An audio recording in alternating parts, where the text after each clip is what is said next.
आफ्नो मोबाइल फोनबाट तपाईहरुले सजिलै टाइमर सेट गर्न सक्नुहुन्छ। ल्यापटपमा के कसरी सेट गर्न सकिन्छ भन्ने बारे जानकारी दिन गइरहेको छु। साथीहरु भिडियोलाई हेर्दै गर्नुहोला।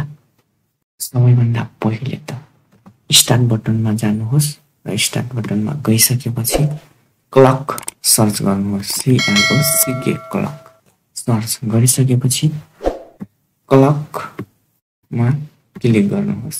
क्लिक गरिसकेपछि हजुरले चाहिँ के कति समयको टाइम सेट गर्न चाहनुहुन्छ, टाइमर लाउन चाहनुहुन्छ।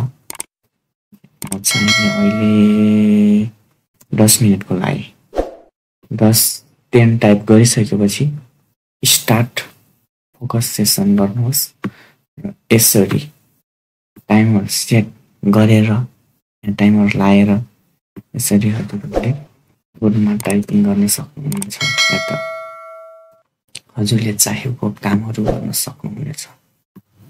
साथीहरु भिडियो कस्तो लाग्यो लाइक कमेन्ट शेयर। यदि च्यानलमा नयाँ हुनुहुन्छ भने च्यानललाई सब्स्क्राइब गर्न नभुल्नुहोला। हस्त धन्यवाद।